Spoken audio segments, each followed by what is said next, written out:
O konting trivia lang mga ka-workshop o konting kaalaman lang. So ito yung mga sinauna or pagbabattery operated na yung mga unang technique, no? Ayan, ang gawa-gawa nila, Suzuki Smash, ang ginagawa natin. So ang ginagawa nila at pinuputol nila tong mga dilaw, tong yellow na may white stripe. So pinuputol nila dito yan, tapos nilalagyan nila ng wire, tapos inilalagay nila to sa kulay orange wire dito sa may susian, no? Dito sa sakin na susian tong kulay orange na wire. So dinuduktong nila yan. So ang gagawin natin diyan, tatanggalin natin yan at ibabalik natin sa stock kasi naka-battery operated na yung atin Suzuki Smash dito sa part na to. So dito sa ginagawa natin yan. So balik na natin to para maging back to stock na siya. So may switch naman yan. Yun na ang magiging on-off ng headlight tsaka park light.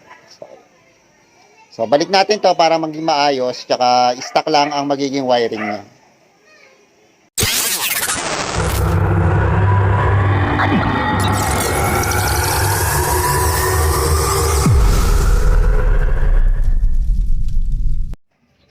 So, isang magandang araw sa inyo mga ka-workshop. So, mayroon dumating dito, may papagawa. So, naka-schedule to ngayon.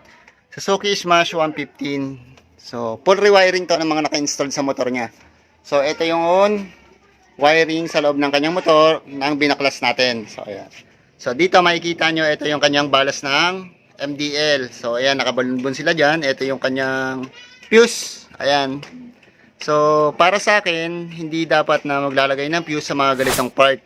So, mas better, lagi ang fuse nandun sa may part ng battery. In case na magkaroon ng problema, madali mo siyang palitan, easy access. So, pag nandito kasi, napakahirapan na kung sa ibang lugar ka ka-problema o masiraan. So, ayan. Tapos, ito yung kanilang wiring. So, ayan. MDL yan mga ka-workshop.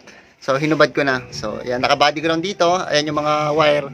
Tapos, may busina siya rito. No? Dati raw, may loud horn to. So, ito yung loud horn niya. Tinanggal na rin ni sir. Dahil nga nalolobat daw siya. Ayan. So, ikakabitin natin to. Tapos may dalawa siyang halo switch na selector switch. Ayan. Para sa loud horn, stock horn. Tsaka yung underlights niya. Tapos ito naman yung pinalit na busina. So, meron rin siyang busina dito. So, ayan. So, bali dalawang busina. So, siguro dati dito yung stock nilagay. Tapos nung binalik na lang sa stock, wala nang ano yung pinutol na. Dito na pinagana. Ayan. Tapos meron rin siyang mga underlights, no? Yung LED bar na underlights, so ito. Ayan, nasa ilalim. Tapos meron din siyang naka-install na two-way alarm. So, disable na rin ni sir kasi nga nalolobat siya.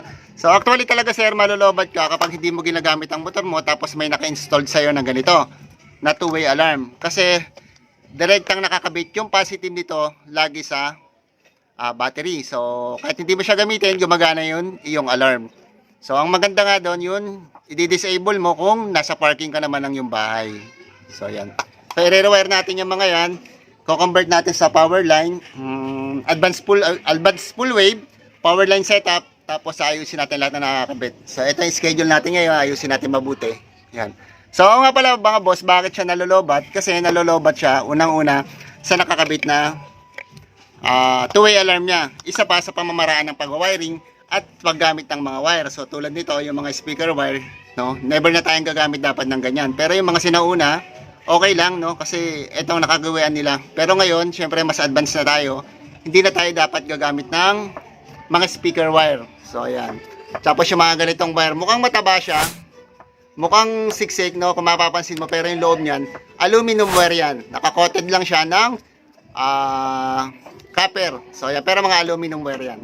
Tapos yan, ayusin natin yan, no? Dapat kasi maayos dahil walang magkakaroon ng resistance na makakapa-apekto sa atin daloy ng kuryente o ng current natin. Kaya nagkakaroon ng problema, nalolobat si battery. So, yun ang bibigyan natin ng solusyon at gagawa natin ng solusyon yung problema ni sir na bakit siya nalolobat. So, yun mga sir, continuous lang yung video, papakita natin sa inyo yung finished product nito.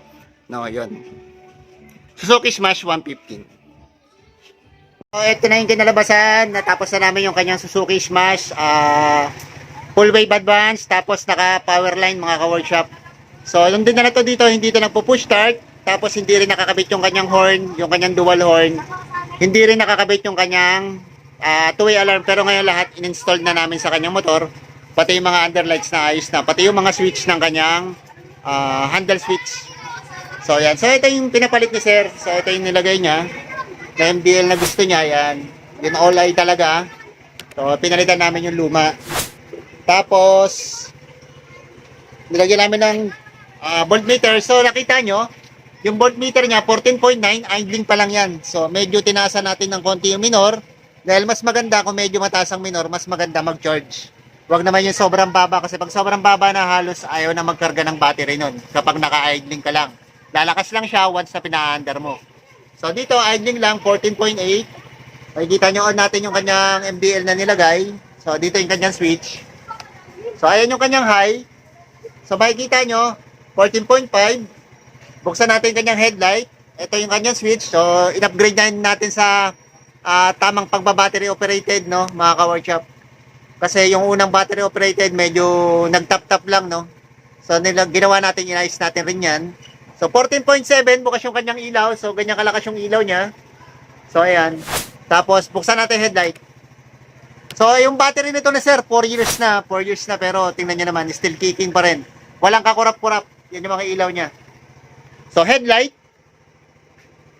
So, yung kanyang NDL, yung auxiliary light. So, ayan. So, bukas yung dalawa. Walang kurap na nangyayari. No, upgrade lahat yan, mga ka-workshop. Nice nating wiring yan. Sineperate natin lahat sa harness niya. Hindi tayo nagtap sa harness niya. Gumawa tayo ng sariling harness para doon. So, mas maganda rin na nakatulong yun. Advanced full wave na ginawa natin dito. So, yan. Bukas yung ilaw. Idling, 13.1. Ulitin ko, yung battery niya, 4 years ha. So, yan. Umaabot pa ng 30, naka-idling lang, nakabukas ang ilaw. Tsaka, auxiliary light o yung kanyang MDL. So, may dual horn to mga ka-workshop. So, ito. Stock horn muna. So, yun, lumakas yung stock horn niya, sir. Tapos yung kanyang loud horn. So, yung loud horn nito medyo naiipit, kaya hindi ganun kaganda yung tunog, no?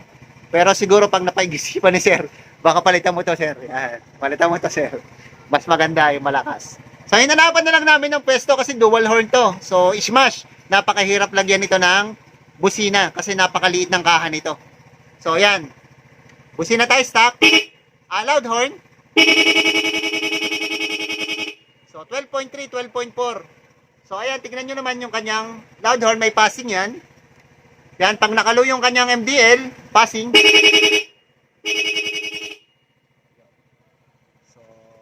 Ganon ka yung ginawa natin setup dito. Dual horn, stock lang talaga. Stock lang talaga siya. Loud horn with passing. So, may rapid sounds din syempre mga ka-workshop. Pag paisa-isa ang pindot, pag diniinan mo, yung bulabog yung kanyang busina. Pang kotse. So, ayan. So, syempre, nagbawas siya ng charging. Pero tignan nyo naman kung gaano kabilis magbalik yung charging ng kanyang battery. So, kahit konti mo lang, so, angat agad siya. So, yun. Ganong kaganda yung ginawa natin. Wiring setup dito. O, nga pala, may underlights din niya mga ka-workshop. Ito yung switch niya. Underlights.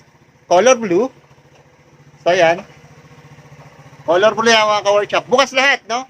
So, meron din tong hazard. Siyempre, hindi tayo papahuli, no? Pinalagyan din sa ng hazard. So, ayan. Signal. Hazard. So, bukas lahat. Ayan, mga ka-workshop. So, tingnan nyo, bukas na lahat yung kanyang ilaw. Ayan. So, ganyan yung pinakabit ni sir. So, kung gusto nyo lang magpa-install, no, paayos yung mga wiring nyo dahil okay dito sa shop located at GMA Cavite, Barangay Poblacion 5. Wazeable tayo, tsaka Google Map. Jello Workshop, Motorcycle Accessory Shop. Located at GMA Cavite, no. Search nyo lang yung mga ka-workshop kung gusto nyo magpaayos ng wiring ng inyong motor. Pa-install ko kahit anong motor mga ka-workshop. Ginagawa natin. So, ayan. So, ayan sir, ano masasabi mo sir? Ginabi tayo. Salamat po. Ayan, sir, may iyahin si sir. Yeah.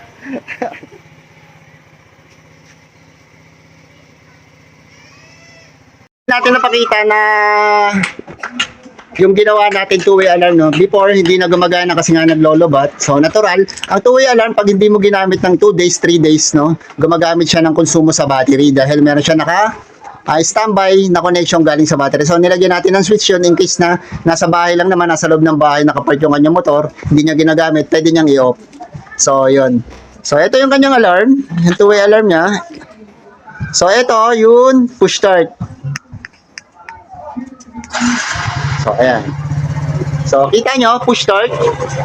So, ayan. Halimbawa, inagaw sa kanya or kinuha sa kanya, pwede niyang patayin, no? So, ito, yun, lock. So, pag lock yan, mamamatay yan. Ngayon, pag ginalaw or naka sa parking, ginagalaw, yun. Yan, isa pa.